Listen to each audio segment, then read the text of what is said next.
Our need to protect our reputation is one of the strongest things in us, one of the strongest reactions in us.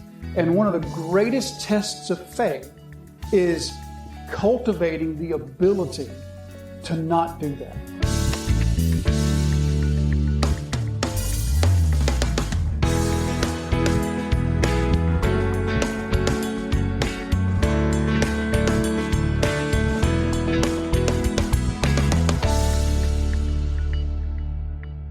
It is remarkable how in each episode we're going to see God is sovereignly preparing Elijah for what he will face next. So in this episode, he's blamed for the death of someone that he's not responsible for their death.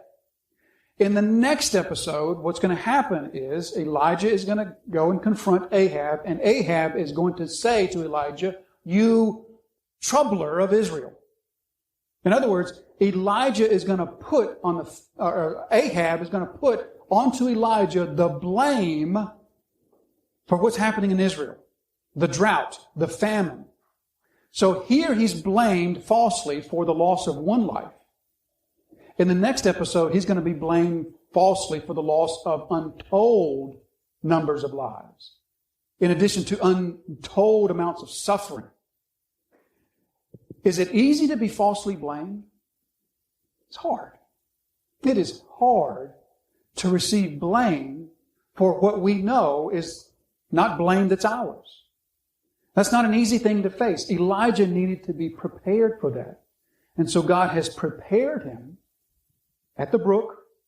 He's prepared him in the widow's home, and now he's prepared him by letting him be falsely blamed for the death of the young boy, of which he was not responsible. Now he will be ready, so to speak, in the next episode to be blamed for even more. Now we see, what have you to do with me? What have you against me, O man of God? She sees this as this personal sort of vendetta that Elijah has against her. Notice the irrationality of that. What have you to do against me? As though Elijah is against her and he just wanted to bring about this death of her son. Elijah was sustaining her. Elijah was helping her. Remember how we talked about she was Elijah's provider, but Elijah was her provider, and how God provides through the needs of others and everything?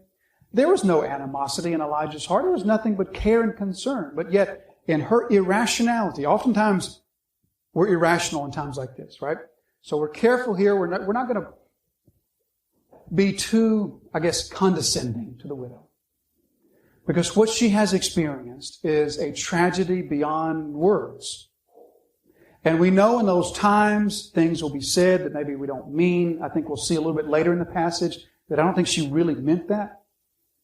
But this irrational sort of thing, you were against me, Elijah. You wanted this to happen. You brought this about when nothing of the sort was true.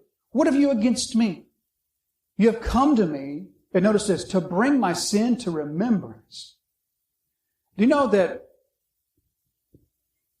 the guilt of unrepented and unforgiven sin remains with lost people their entire life?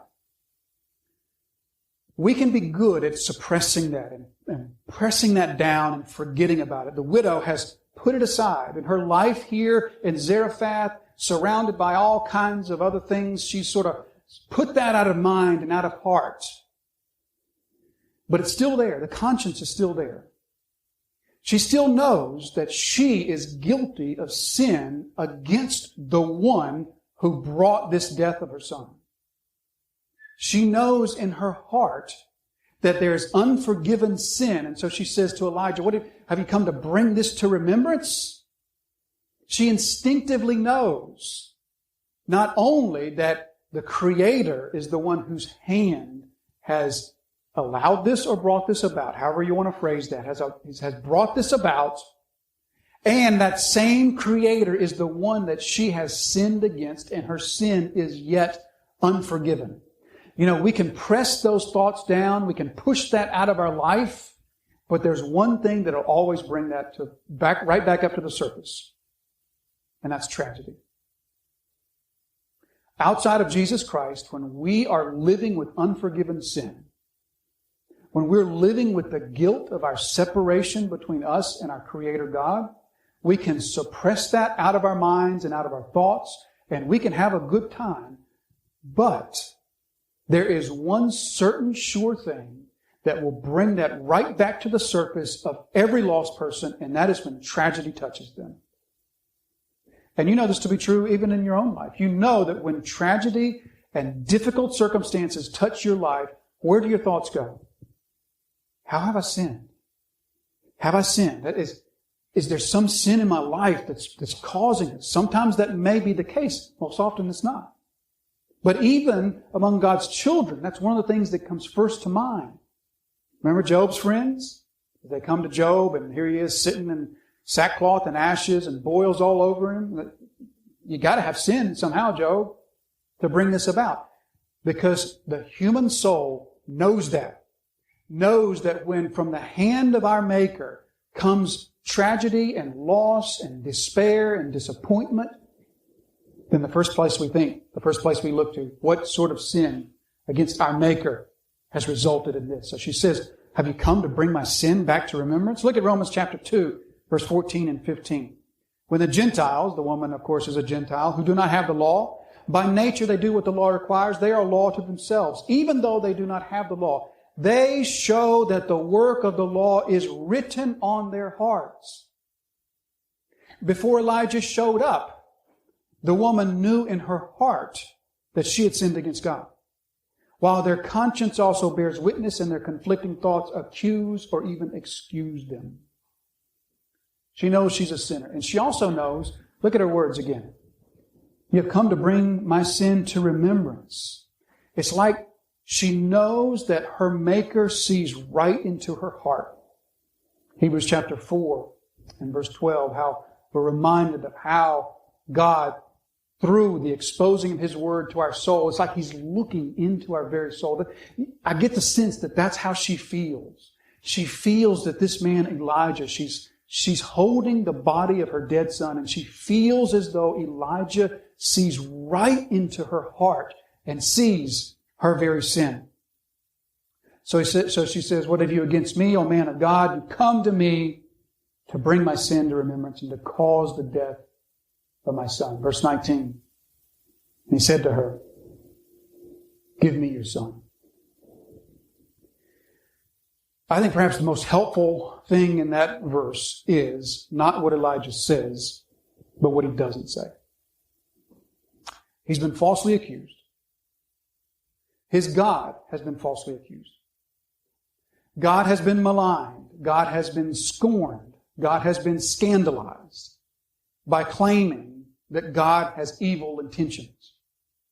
Elijah has been scandalized by claiming that he had evil intentions and somehow brought about the death of her son and wanted to bring about the death of her son.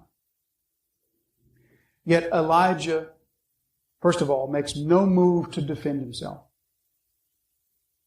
It's very difficult to be accused, especially accused falsely, and to not come to your own defense. Of course, we think here of Jesus as He's accused falsely and does not open His mouth to come to His own defense. But Elijah as well does not even seek to defend himself. He instead is going to let God defend Himself, or let God defend him. That's a really hard thing to do. And I'm sure you recognize that, but let's just sort of flesh that out just a moment so that we can really kind of get our hands around the difficult temptation, the trial of faith, the test of faith that requires Elijah to keep his mouth closed in the face of accusations against God. We'll talk about that in a moment, but against himself here, against his own character here. Do you know how deeply in your heart is ingrained this need to defend yourself? It's automatic. You know, it's like the knee jerk. You go to the doctor and they hit the little hammer thing and your foot flies up. And you're like, I had no control over that whatsoever. That's like our reaction when we are maligned, when we are scorned, accused, most especially when those accusations are false. Our need to protect our reputation is one of the strongest things in us, one of the strongest reactions in us. And one of the greatest tests of faith is cultivating the ability to not do that. At least not do that in every situation, and at least not do that first. Some of the things that God commands us aren't too difficult, right? There's lots of things that God requires of us that are fairly easy to comply with. However, there are a handful of things that I think I would categorize as the hardest things of obedience that God asks of His people. Things like forgiving from your heart those who have sinned against you deeply. Or loving from your heart your enemy. And praying from your heart for the good of your enemy. Those things are hard. I would classify in that loving my wife like Christ loves the church. Hard. In that same category, I think, is keeping your mouth closed when evildoers accuse you of what you haven't done. And oftentimes, I think that God wants that of us and requires that of us. One of the reasons I think that is because His Word tells us richly how He delights to be our defender. Now, there's one thing that I've learned through my life experience that I think you'll find true in your life as well, and it's this. God will not compete with me to defend me. When I am in need of defense, it's like if I step up to do that, God will just let me do it. God will come to my defense only if I let Him. He won't push me out of the way and say, shut up, get out of the way, let me do this for you. But instead, He waits for me to let Him do that. And when He does that, I assure you, He does a far better job than I do. And so that's one of the things that I've learned is that when I step out to defend myself, particularly against false accusations, that He will not come to my aid. But when I allow Him to take the lead in His time and in His way to defend me, He will do a far better job of defending me than I ever could. Elijah keeps his mouth closed. He doesn't come to his own defense. This is the furnace. The furnace, we're going to see in this passage, the temperature is getting turned up. It's not cooling down. This is not a cooling down, resting passage for Elijah. The furnace is being turned up. And one way that it's being turned up is because the widow is accusing Elijah of something that is far beneath his character, something he never would have dreamed of doing, and she's saying he did it. Now, I think another reason he's not coming to his defense, I think he's confused. Because not only is Elijah maligned, but also his God is maligned. So she accuses God of essentially of having evil intentions toward her, that somehow God has brought Elijah into her life just for the purpose of feeding her for about a year so He could kill her son. Not that that makes any sense, but again, she's extremely distraught, probably not thinking through this very well, but her heart sort of leaps out and takes the lead. And you've been there, I've been there. This sort of irrational, what is God doing? Is that He's blessed me in all these ways, but now He's brought this. So what is it? Has He just sort of brought me to this point so He could jerk the rug out from under my feet? I know you felt that because I felt that. You think back to how God has blessed you and cared for you, but then this tragedy has touched your life, and it's like in that moment, all the blessings of God were just a setup for Him to just come along and bring the hammer down. That's how she feels. Now, in response to this, Elijah also refrains from defending his God, which is another test of faith.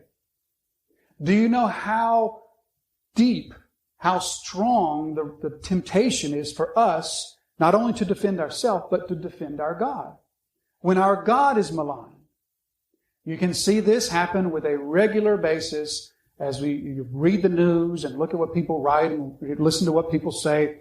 Every time some sort of tragedy comes along, what comes along right on the heels is a whole chorus of people saying, oh, God's not evil. God's not bad. God didn't bring this about. God really does love people.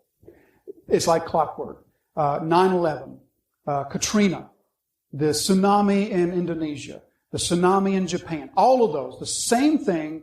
After that happens, there's sort of a chorus of voices that are writing blogs, that are writing articles, that are even writing books and saying, yeah, this was a great tragedy, but God's not bad.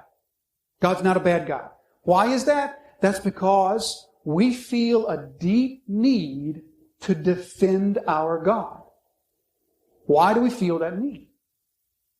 There's two possible reasons. One is because we are deeply offended when the honor of our God is offended. That is good, that is holy, that is righteous. That is an evidence of a child of God. That when your father is offended, you feel indignation as well. But there's another reason that I think also sometimes comes to play, and that is this. When your God is offended, you're personally offended because you identify with Him. And so when someone criticizes your God or your religion, you take that personally. And you feel the need to vindicate it, not because you're offended that the name of your God was offended, but because you're offended personally. Now, those two motives are drastically different.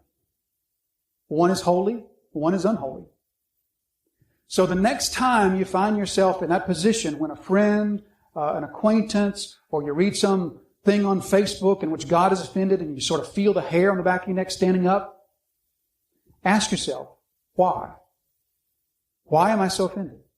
Why do I feel the need to vindicate God? Is it because His honor has been smeared? Or is it because my honor has been smeared? Elijah is in the test. God is testing him. He does not open his mouth to speak vindicative words about his God. He knows that his God will vindicate Himself. But in addition to that, I think he's also confused himself. As we began the Elijah story, one of the things we noted was Elijah's knowledge of the Word of God. Remember from Deuteronomy 11, we mentioned it earlier. God says, if you will love me, if you will serve me, if you will not serve the false gods, I will bring water and dew to your land. If you won't, then I'll bring drought. So Elijah knows that passage, and this is what precipitates the whole drought thing, because he knows the Word of God, and he knows that God has declared, if you turn from me to the false gods, I'll bring drought. So Elijah knows that passage, which was Deuteronomy chapter 11. Certainly he also knows passages like Genesis 15. Those who bless you, I will bless. Those who curse you, I will curse. Now wait a minute. The widow has blessed God's people. She has blessed the man of God.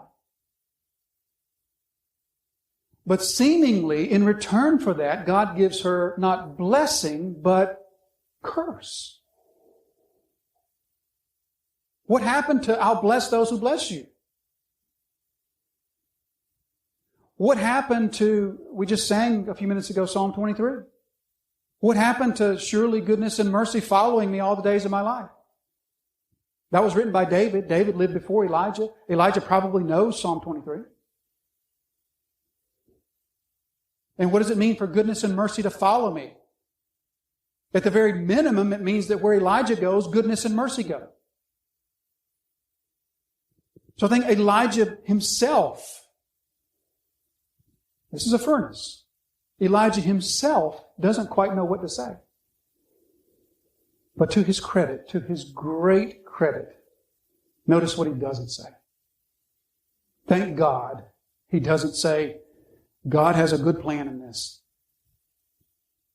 Thank God that he doesn't say, heaven needed another angel. Thank God that he didn't say, God needed your son more than you need him. We trivialize the God of life and death when we make physical death into something as trivial as God needing another angel, as doctrinally unsound as that is. Elijah says the best thing he could say, which is nothing. He doesn't know. he doesn't know what God is doing here. He doesn't know the mind of God. He doesn't say to the widow, I am learned in the things of God. I've studied the Scriptures, and I can tell you what God is now doing with this death of your son. Instead, all he does is take the woman's burden. The passage tells us that she's holding the boy in her arms, which tells us he's probably a small boy, small enough for the widow to hold. And all he does is just take her burden. He doesn't try to explain his God. He doesn't try to rationalize his God. Elijah has the strength of faith to risk his God being misunderstood. That takes a strength of faith to risk your God being misunderstood. How did Elijah come to such a strength of faith as that? At the brook. When he fought within his own heart about his own misunderstandings of God.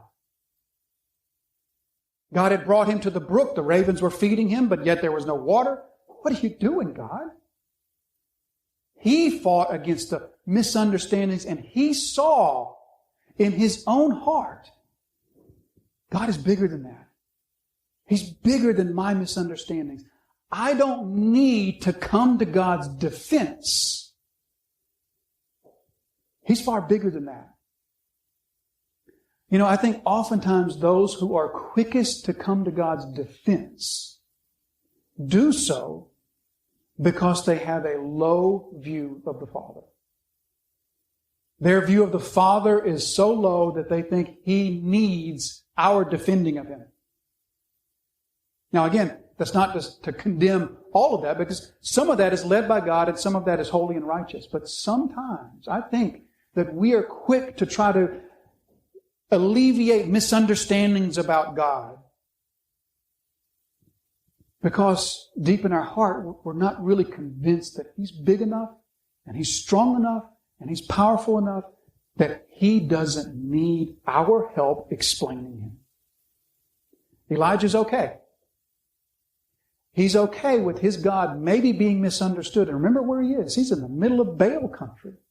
What are the people going to think? Here's this widow. Everybody knows the widow has taken in a Yahweh prophet. What are they going to think? When this widow's woman's son dies, what's everybody in Zarephath going to think about Yahweh?